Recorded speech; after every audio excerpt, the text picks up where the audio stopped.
Good morning students. BEd first year, आपका subject है business study. आज बिजनेस स्टडी में मैं आपको एक नई यूनिट पढ़ा रही हूँ, ठीक है, जो है यूनिट थर्ड। ये आपकी एक नई यूनिट है, ठीक है। इसका कुछ पार्ट मैंने फाइनेंशियल अकाउंटिंग में स्टार्ट किया है आपका, जो कि है शिक्षण विधि, ठीक है। जैसा कि मैंने आपको पहले ही वो चीज़ क्लियर कर दी थी कि मैं बिजनेस स्टडी और फाइनेंशियल अकाउंटिंग में जो बेसिक कॉन्सेप्ट है टीचिंग मेथड्स के, वो आपको सेम ही पढ़ने हैं। लाइक डेफिनेशंस होती है, कॉन्सेप्ट्स होते हैं, एडवांटेजेस होते हैं, वो सब आपको एक ही पढ़ना है। अब फिर बात आती है अलग अलग विधि की। तो बिजनेस स्टडी के अकॉर्डिंग बिजनेस स्टडी की विधियाँ पढ़ोगे और फाइनेंशियल अकाउंटिंग के अकॉर्डिंग क्या करोगे, फाइनेंशियल अकाउंटिंग। विधि सेम होती है, पढ़ाने का जो टैकल होता है बस एक छोटी सी लाइन समझानी होती है उसके अंदर। तो जो कॉन्सेप्ट है जो मैं उसमें पढ़ा रही हूँ वही आपको इसमें क्लियर करना है। तो इसलिए इस यूनिट का मैं एक नया टॉपिक ले रही हूँ, व्यापार अध्ययन शिक्षण के शिक्षण सूत्र। सूत्र बेसिकली क्या होता है? सूत्र कोई, मतलब आप देखते हो किसी भी क्लासरूम के अंदर कोई भी टीचर कितना भी मतलब एलिजिबल होता है या कितना भी इंटेलिजेंट होता है, यदि वो अगर अपने कंटेंट को इस क्लासरूम में पढ़ाने जा रहा है तो वो एक प्लानिंग के साथ जाता है। उस प्लानिंग के अंदर अगर वो विभिन्न प्रकार के मैगजीन्स का यूज़ नहीं लेगा तो ये माना जाएगा कि बच्चों को जो कंटेंट है वो एक इंटरेस्टेबल नहीं लगेगा। इसकी वजह ये होती है कि हम बच्चों को ओनली एक ही मेथड से अगर पढ़ाते हैं तो बच्चे क्या होते हैं, बोरियत लगती है उन्हें। तो हमें जब हम किसी भी कंटेंट को पढ़ाने जा रहे हैं तो हमारा जो मेन मोटिव होता है वो ये होता है कि हम बच्चों को जिस के अकॉर्डिंग पढ़ा रहे हैं वो एक सिस्टमेटिकली हो सकता है बच्चों के लेवल के अकॉर्डिंग हो कि बच्चे का जो आईक्यू लेवल है वो कितना शार्प है। हो सकता है बच्चों के कैरिकुलम के अकॉर्डिंग हो कि बच्चों का जो पाठ्यक्रम है वो किस स्तर का है, कहाँ तक है, कौन सा चैप्टर आपको पढ़ाना है। तो एक सिस्टमेटिकली व्यू को, किसी भी कंटेंट को जब हम सिस्टमेटिकली व्यू से पढ़ाते हैं तो वो क्या कहलाता है, शिक्षण सूत्र कहलाता है। और इसके अभाव में कोई भी शिक्षण प्रक्रिया प्रभावी नहीं मानी जाती है। तो ये माना जाता है। अब शिक्षण सूत्र के माध्यम से क्या होता है, हमारा जो विषय होता है वो बहुत क्या बनता है, रुचिपूर्ण बनता है। हमें ये पता लगता है बच्चे व्यवसाय के बारे में कितनी नॉलेज गेन कर रहे हैं। मतलब ओवरऑल ये कह सकते हैं कि हमें उस कंटेंट के बारे में पूरी की पूरी नॉलेज डेवलप हो जाएगी अगर हम उस एक छोटे से कंटेंट को सिस्टमेटिकली पढ़ाएंगे। अब क्या होना चाहिए, तो जब आप भी क्लासरूम में पढ़ाने जाते हो तो आप सबसे पहले एक योजना, एक प्लानिंग बनाते हो। तो प्लानिंग किस बिहाफ पे बनाते हो, बच्चों के एक तरह से क्लास के अकॉर्डिंग कि ये फर्स्ट से सेकंड क्लास का स्टूडेंट, 11th-12th का या 9th-10th का है। उसके बाद आप उसका पाठ्यक्रम देखते हो, उसका जो कैरिकुलम होता है वो देखते हो, उसका सिलेबस देखते हो कि हाँ बिजनेस स्टडी है तो कॉन्सेप्ट है अगर 11th क्लास में बिजनेस स्टडी के, तो आप वो चीज़ क्लियर करते हो बच्चों को। अब जब हम 11th क्लास में कॉन्सेप्ट को क्लियर करने आ रहे हैं तो जब हम उस कॉन्सेप्ट को क्लियर कर रहे हैं तो हमें पता है बच्चों ने 8th-9th स्टैंडर्ड में इकोनॉमिक्स पढ़ा था, ठीक है। अब बच्चों ने इकोनॉमिक्स के अंदर कुछ पार्ट किससे रिलेटेड पढ़े थे, व्यवसाय अध्ययन से रिलेटेड, मतलब व्यवसाय को उस कंटेंट में उन्होंने पढ़ा था। तो हम बच्चे को अगर पूर्व ज्ञान से नवीन ज्ञान की ओर ला रहे हैं तो ये कौन सा सूत्र ले लिया, किस रूप में इसने एक सूत्र का निर्माण कर दिया, तो वही क्या है, शिक्षण सूत्र। कि हर छोटी छोटी बातों को हम जिस तरह कंटेंट के थ्रू पढ़ा रहे हैं, जो भी हम पढ़ा, जैसे लाइक उदाहरण के माध्यम से पढ़ाया तो कौन से सूत्र का निर्माण हो गया। तो जब हमारी हाफ एन आवर में या 15 मिनट्स में जो भी हमारी जो शिक्षण प्रक्रिया चलती है उसके अंदर विभिन्न प्रकार के सूत्रों का क्या होता है, विकास होता है। सूत्रों के माध्यम से हम शिक्षण प्रक्रिया कराते हैं। तो इसके अंदर पहला सूत्र आप पढ़ोगे वो ये पढ़ोगे,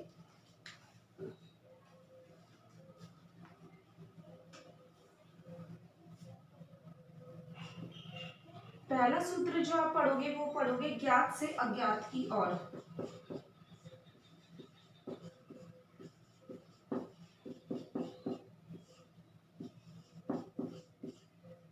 ज्ञात से अज्ञात की ओर, ज्ञात से अज्ञात की ओर मतलब सबसे पहले बच्चों को पूर्व ज्ञान से नवीन ज्ञान की ओर लाना क्या कहलाता है, ज्ञात से अज्ञात की ओर कहलाता है। जैसे 11th स्टैंडर्ड में कॉमर्स हर बच्चों के लिए क्या होता है, एक डिफरेंट सब्जेक्ट होता है, एक अलग से उनके लिए नया सब्जेक्ट होता है।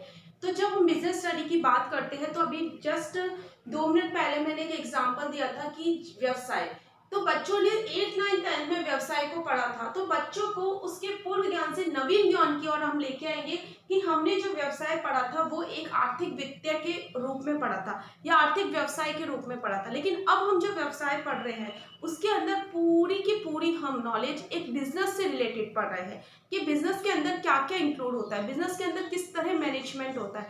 तो वो चीज हम बच्चों को क्या कर सकते हैं, बच्चों ने जहां तक बच्चों को ज्ञात है उनको अज्ञात की ओर खींचकर हमें लाया जाता है, मतलब नवीन ज्ञान, पूर्व ज्ञान से नवीन ज्ञान की ओर लाने क्या कहलाता है, अज्ञात से ज्ञात से अज्ञात की ओर। फिर नेक्स्ट आता है इसके अंदर सरल से कठिन की ओर।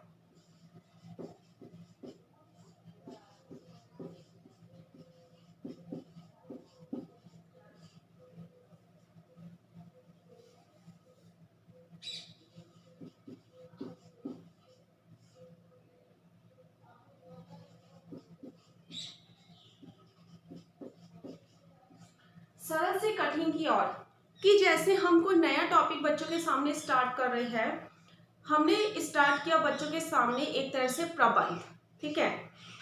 अब प्रबंध के अंदर हम सबसे पहले छोटी छोटी बातों से बच्चों को अवगत कराएंगे, छोटी छोटी बातें सिखाएंगे, मतलब सरल विषय वस्तु को सिखाते हुए हम क्या कर देंगे, प्रबंध की कार्य प्रणाली की ओर आ जाएंगे कि बेसिकली प्रबंध क्या होता है।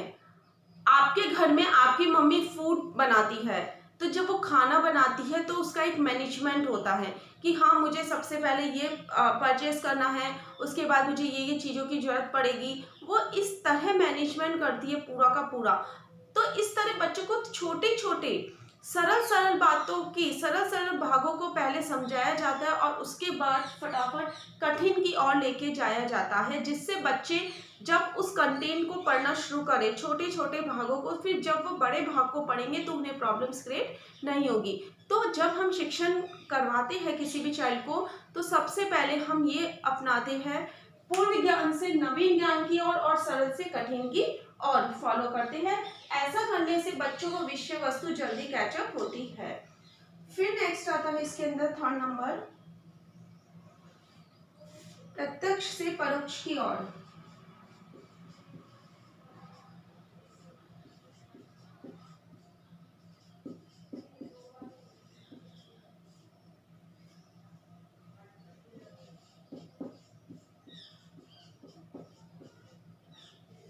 प्रत्यक्ष से परोक्ष की ओर। अब शिक्षण अधिगम में क्या किया जाता है कि व्यापार अध्ययन शिक्षण में सबसे पहले बच्चों को एक प्रत्यक्ष रूप से वो चीज दिखाई जाती है उस विषय वस्तु के बारे में जिसके बारे में आप बच्चों को पढ़ाने जा रहे हो। जैसा कि मान लो आप बैंक के बारे में बच्चों को पढ़ा रहे हो, ठीक है, बैंक की कार्य प्रणाली पढ़ानी है आपको, ठीक है, या बैंक के अंदर जितने भी ट्रांजेक्शन्स होते हैं उसके बारे में बताना है, तो आप एक प्रत्यक्ष रूप से बच्चों को बैंक के अंदर लेके जा सकते हो, बच्चों को एक तरह से बैंक के ट्रांजैक्शंस के बारे में बता सकते हो, फॉर्म बता सकते हो बच्चों को कि इस टाइप का फॉर्म होता है, इसको फिलअप किया जाता है, ये एटीएम होता है, इससे पैसे ट्रांजैक्शंस करते हैं, पैसे निकालने भी जा सकते हैं, पैसे मतलब हम एटीएम के थ्रू पैसे डाल भी सकते हैं किसी बैंक में। तो इस तरह अगर हम प्रैक्टिकली उस चीज को बच्चों के सामने रखेंगे और फिर हम उसको परोक्ष की ओर ले जाते हैं कि पहले प्रत्यक्ष रूप से हमने उस विषय वस्तु के बारे में बच्चों को बताया, प्रत्यक्ष रूप से दिखाया और फिर उसके बारे में उनसे जानकारी इकट्ठी करने की कोशिश करी या उसके बारे में, क्योंकि जब भी आप किसी चीज को देखते हो तो आपको फटाफट वो चीज क्या हो जाती है, क्लिक हो जाती है। जैसे किसी कारखाने के बारे में बच्चों को बताना है तो आपने पार्ले फैक्ट्री के अंदर बच्चों को गए, बच्चों ने प्रैक्टिकली उस चीज को देखा कि किस तरह बिस्किट्स बनते हैं। जब उस चैप्टर पे आते हैं हम तो हमें ये पता लगता है कि उसका किस तरह की कौन सा सिस्टम के अकॉर्डिंग ही क्या होता है, बिस्किट्स का निर्माण होता है, बिस्किट्स का उत्पादन होता है, प्रोडक्शन होता है। तो वही चीज़ मानी जाती है कि हम बच्चों को सबसे पहले प्रत्यक्ष रूप से दिखाएं और उसके बाद हम क्या करें, बच्चों को परोक्ष की ओर ले जाए, मतलब उसके बारे में चीज़ें समझाने का प्रयास हम बच्चों को करें। फिर नेक्स्ट आता है इसके अंदर 4th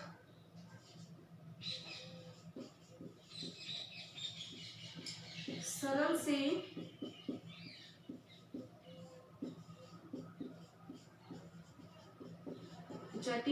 ओर, सरल से कठिन की ओर में हम बात करते हैं भागों की, और सरल से जटिल की ओर में हम बात करते हैं बच्चों की मानसिक क्रिया की। बच्चों की मानसिक क्रिया की, कि हम बच्चों के मानसिक स्तर के अकॉर्डिंग हम उनको सरल बनाएं उसके कंटेंट को, और उसके बाद उसका जैसे जैसे मानसिक स्तर बढ़ता जाता है वैसे वैसे उसकी बातों को भी हम क्या करते हैं, जटिल बनाते जाते हैं। जैसे हम प्लस माइनस बच्चों को सिखाते हैं, तो ये आता है सरल में। अब उसका लेवल थोड़ा बढ़ा तो हम इसको इसके रूप में कन्वर्ट कर देते हैं, स्टोरी प्रॉब्लम्स के रूप में। तो ये क्या हो गया, जटिल हो गया। ये पहले बच्चों को सरल बातों की ओर ले जाते जाते किसकी, उनके अकॉर्डिंग, उनके मानसिक क्रियाओं के अकॉर्डिंग किसकी तरफ लेके आना है, जटिल की ओर लेके आना है। यही क्या कहलाता है, सरल से जटिल की ओर कहलाता है। तो इस प्रकार बहुत से सूत्र है जो मैं आपको अब नेक्स्ट वीडियो में बताऊंगी। आज आपका इतना ही था। आपका होमवर्क है,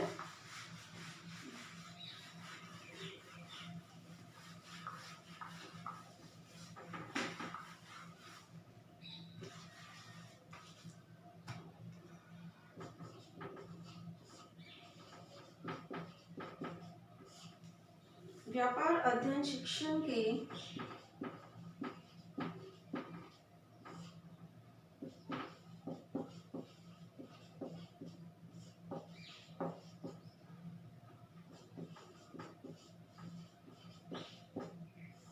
शिक्षण सूत्रों को